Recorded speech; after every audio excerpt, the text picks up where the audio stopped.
Welcome. Today, we are exploring one of the most famous pieces of ancient poetry ever written. It is the gateway to the Book of Psalms, a collection of songs and prayers that have shaped human history for thousands of years.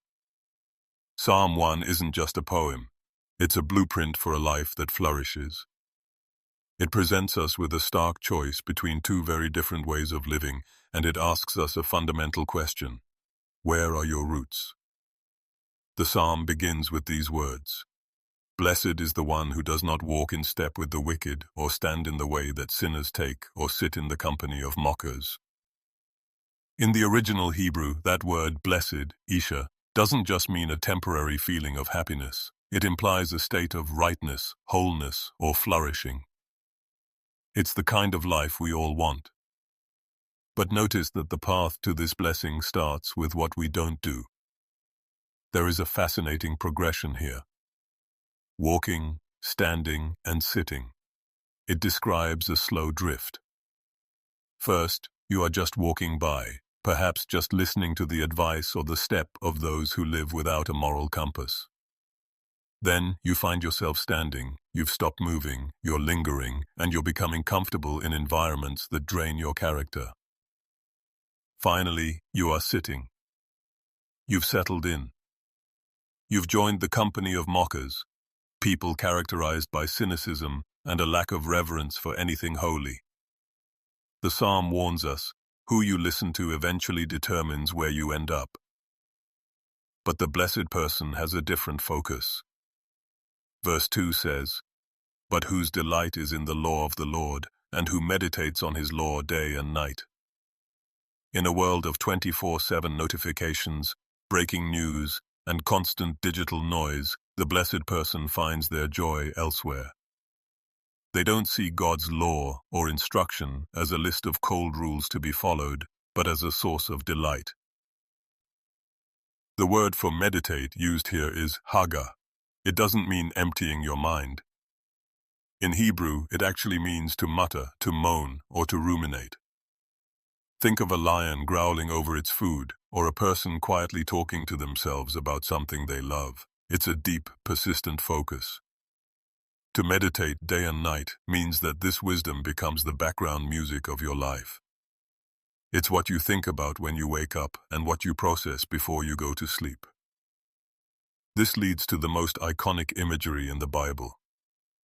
Verse 3 tells us, "That person is like a tree planted by streams of water, which yields its fruit in season, and whose leaf does not wither. Whatever they do prospers." Think about that word, planted.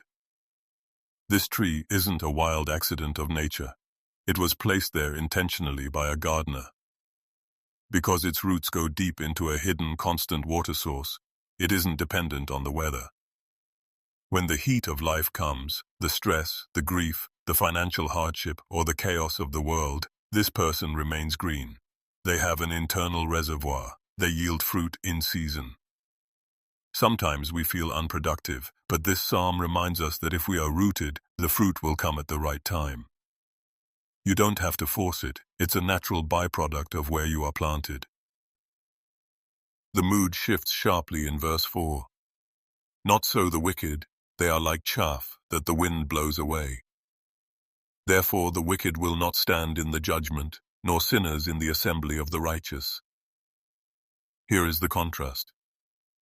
If the righteous are like a massive rooted tree, the wicked are like chaff. Chaff is the weightless, useless outer shell of the grain.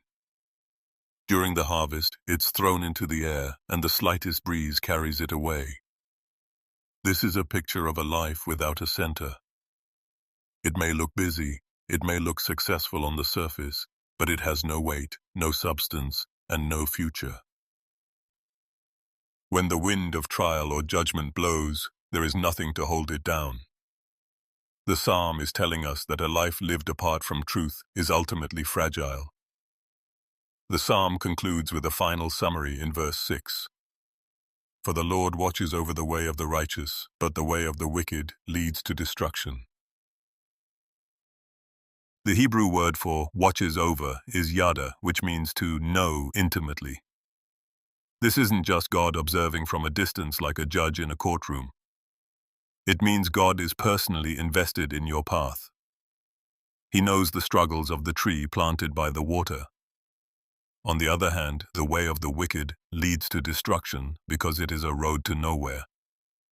It's a path that eventually disappears because it is disconnected from the source of life.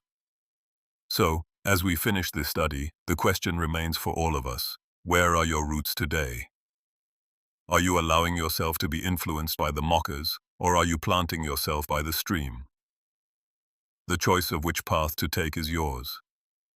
Stay rooted. Stay refreshed. And most importantly, keep looking for the water.